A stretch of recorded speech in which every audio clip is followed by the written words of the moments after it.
Tekrar hoş geldiniz. İyi ki buradasınız çünkü bunlar gerçekten önemli konulardır. İki farklı hatayı birleştik bu sefer ama 2 video boyunca bakacağız her ikisine. Nedir bunlar? Sindirmek ya da sindirmemek yanlış yapıldığında az çok ne olup olmadığını biliyoruz.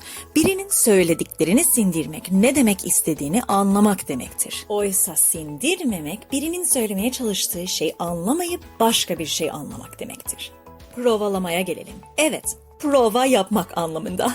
Bir gösteri yapmadan önce nasıl bir oyuncu söyleyeceklerini tekrarlaya prova yaparsa, biz de sohbet ederken bazen söyleyeceklerimizin üzerinde düşünüp dururuz. Diğer kişi konuşuyor ama ben dinlemekle meşgul değil de nasıl bir cevap vereceğimi düşünmekle meşgulüm. Buna da provalama diyoruz. Elbette ki bunu yaptığımızda diğer kişinin söylediklerini sindirmemizi engelliyor. İki ebeveyn çocuk yetiştirme taktikleri tartışıyor. Her çiftte olduğu gibi çocuğa daha çok izin veren ve çocuğa daha az izin veren bir kişi var. Bizim senaryomuzda Cem daha az izin veriyor ki çocuk bir düzen öğrenebilsin. Ve Özlem daha çok izin veriyor ki çocuk özgüven kazansın.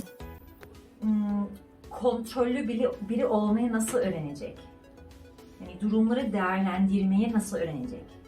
Yani benim demek istediğim... Sakin ve güzel bir şekilde konuşmuyorlar mı? Aferin onlara. Ama sakin ve güzel bir şekilde konuşmak, diğer kişinin söylediklerine odaklanmakla aynı şey değildir. Özlem gerçekten Cem'i dinliyor mu? Yoksa kendi düşüncelerinin üzerinde mi duruyor? Unutmayın, çoğu zaman duymadan dinliyoruz birbirimizi. Bunu tartıp çözmek için çok kolay süzgeç görevini görebilen bir soru var. O da şudur. Konuşmaya başladığımda sözlerimin ana konusu ne? Şimdi bu soruyu Özlem'e uygulayalım. Özlem, Eylül'e istediğinde yapmaya izin verdiğinizde kontrollü biri olmayı nasıl öğrenecek? Yani durumları değerlendirmeyi nasıl öğrenecek? Yani benim demek istediğim onun bütün ihtiyaçlarını kendisinden daha iyi kim bilebilir? Yani Tamam da ben düzeni nasıl öğreneceğini soruyorum. Nasıl öğrenecek? Biz kural Bu nasıl bir diyalog olmadığını görüyor muyuz? Bu aslında yan yana konulmuş 2 farklı monologdur. Bu tarz etkileşimler çok yaygın olup her zaman hatalı değildir. Bunu çözmek için 2 farklı benzetme kullanalım.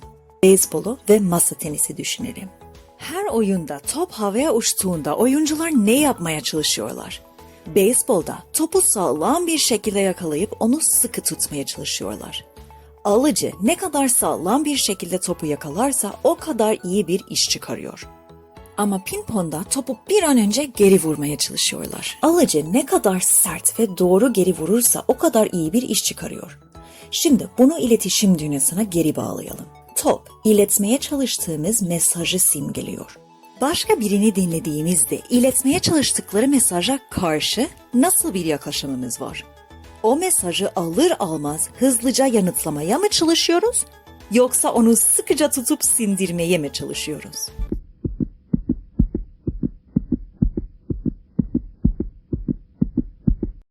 Şimdi dedik ki masa tenis tarzında sohbetlerin hepsi hatalı değildir. Örneğin 2 başkanlık üyesi televizyonda tartışıyorsa daha çok masa tenisine benzemesine şaşırmayız. Ama kendimizle dürüst olalım.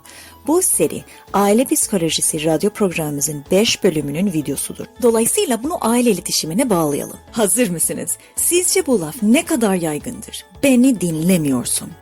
Aile üyelerinin seni dinlemiyorlarmış gibi hissettiysen bu iletişim hatasına maruz kaldığınız içindir.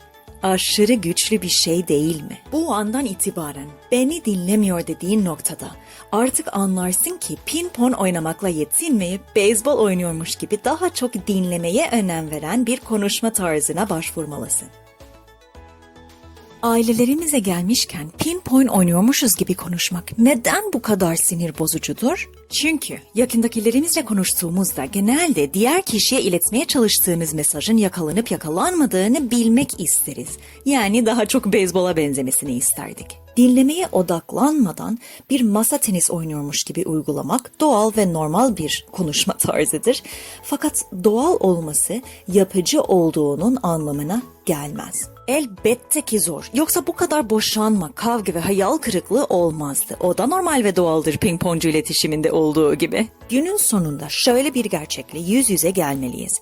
Dinlemeye odaklı bir şekilde konuşmamamız, evdeki iletişimlerimizde mutsuz olmamızın bu kadar yaygın olmasının sebebidir. Peki bu durumda neler yapılabilir? İyi ki ikinci bir videomuz var. İkinci sindirme ve provalama videomuzda görüşürüz.